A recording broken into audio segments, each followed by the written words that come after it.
আমার মেয়েটাকে দিয়ে একটা কাজও ঠিক করে হয় না। ঠাকুর, তোমার কাছে আমার এইটুকুই শুধু প্রার্থনা, এই মাসে যদি আমার অন্নপূর্ণা ভান্ডারটা ঢুকে যায়। ঠাকুর, তুমি দেখো। কিরা মানা,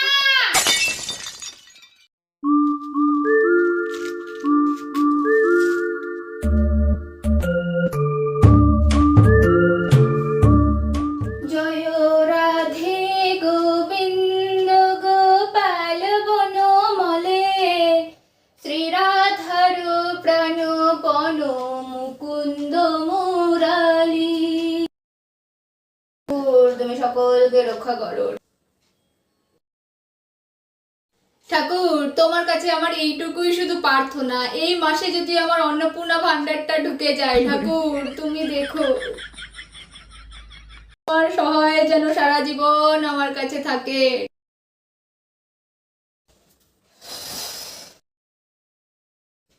সত্যি কি যে বিপদে পড়ছি না, আমার মেয়েটাকে দিয়ে একটা কাজও ঠিক করে হয় না।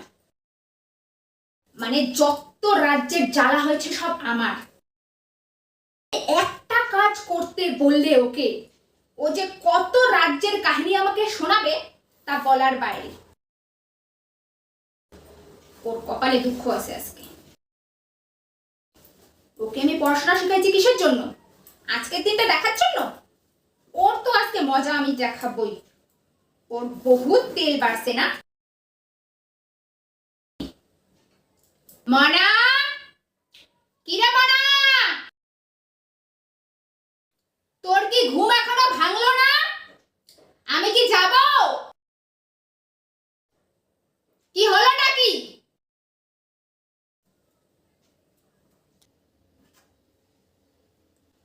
এই মনা,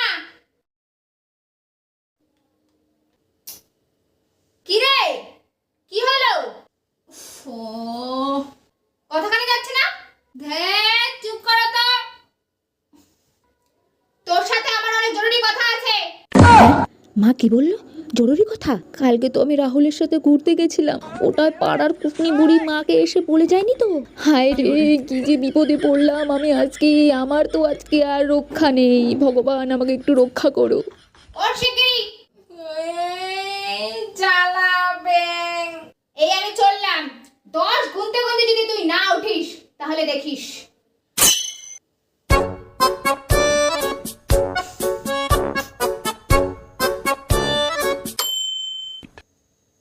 সকাল সকাল রোজ রোজ না আর আমার ভালো লাগে না সত্যি।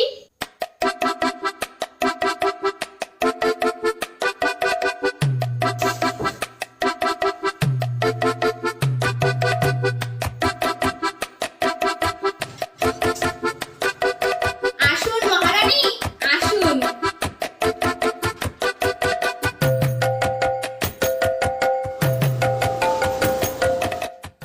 ও আচ্ছা, যা বলছিলাম আর কি। হ্যাঁ মা, বলো। বললাম যে তোকে যে আমি এত পড়াশোনা করলাম কি আজকের এই দিনটা দেখার জন্য? তোমাদের মুখের উপর খাবার তুলে দেব, তোমাদের জন্য খাই ফরমাস খাটবো, তাও তোমাদের জন্য কিচ্ছু করি না, তাই না? ধ্যান, সোজাসুজি বলো না, কি বলবে? হ্যাঁ, এখন তো বিরক্ত হবাই। উচিত কথা বললে তো গায়ে লাগবে, তাই না? সকাল সকাল তুমি কি শুরু করলে বলো তো? কি সকাল সকাল আমি শুরু করি, তাই না? তোমরা তো সকাল সকাল কীর্তন করো। আরে মোদ্দা কথাটা বলো কি? তারপর না হয় আমি বলছি কি বলবো। তোকে যে আমি অন্নপূর্ণা ভান্ডারের ফর্মটা ফিলআপ করতে দিয়েছিলাম, তুই কি সেটা করতে পেরেছিস? আবার যা বড় বড় কথা বলছিস। আরে মা, আমি ফর্মটা ঠিকভাবেই ফিলআপ করেছি। আর যদি ঠিকভাবে ফিলআপ নাই করতাম তাহলে তো সাবমিটই হতো না। সেই মে মাসে ফর্মটা ফিলআপ করেছিস, মে মাসের শেষে গিয়ে আমাকে বললি ফর্মটা রিজেক্ট করে দিয়েছে। তারপর জুন মাস এলো, তখন বললি অ্যাপ্রুভ করে দিয়েছে, তাও টাকাটা ঢুকলো না। এটা আগস্ট মাস, এর 17 তারিখে বললো টাকাটা সবার ঢুকে যাবে, কিন্তু আমার টাকাটা তো এখনো ঢুকলো না।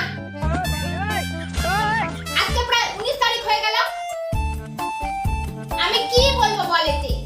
সবাইকেই বলে দেওয়া হবে, সবারই বলে অ্যাপ্রুভ হয়ে গেছে, তাহলে আমারটা কেন ঢুকবে না তুই আগে বল। আমার ডকুমেন্টে তো কোনো ভুল নেই, তুই নিশ্চয়ই কিছু ভুল করেছিস। তার জন্য আমাকে দিচ্ছে না।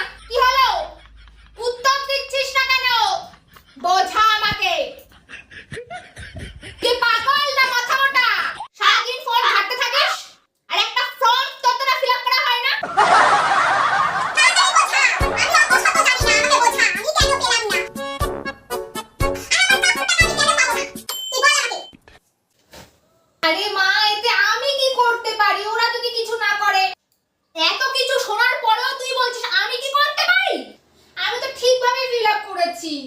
আমি কিছু বুঝি না, আমি অত শত কিছু জানি না, সেটা আমায় কেন বলছো? ভোট দেওয়ার সময় মনে ছিল না? এখন কেন বলছো সবাই টাকা পেলো, আমি কেন পেলাম না? তুই যেহেতু ফর্মটা ফিল আপ করেছিস তাহলে দায় তোর। ওরা যদি ফর্মটা ঠিকভাবে না থাকে তাহলে তো আমার কিচ্ছু করার নেই। আমি কিছু জানি না। তুই আমাকে প্রত্যেক মাসে মাসে 3000 টাকা দিবি। তাকে বুঝাতে যে আমি পড়েছি ভগবান। দরকার পড়লে তুই কাজ করবি, তোর পড়াশোনা বন্ধ। কাজে যা, শিগগিরই কাজে যা। আরে আমার মাকে কেউ বোঝাও। কাজে যাবি আর প্রত্যেক মাসে মাসে আমাকে 3000 টাকা দিবি। যদি না দিতে পারিস তাহলে তো তোর খবর আছে, আমি বলে দিলাম। ভগবান, আমি যে কার পাল্লায় পড়ছি। অসহ্যকর, একদম অসহ্যকর মেয়ে একটা। জ্বালায় পুরাই শেষ করলো আমাকে, জ্বালায় পুরাই শেষ করলো। পাগল হয়ে যাব আমি, পাগল হয়ে। এই মোনা, কি হলো তোর? ওঠ না। এই মোনা, না তোকে আর কাজে যেতে হবে না মোনা, তুই পড়াশোনাই করিস। মোনা, আমার ভুল হয়ে গেছে মোনা, তুই আমাকে ক্ষমা করিস। এই মোনা, ওঠ না রে।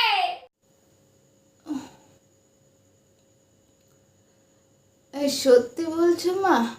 আমাকে কাজে যেতে হবে না, আমি পড়াশোনাই করবো? ঠিক আছে।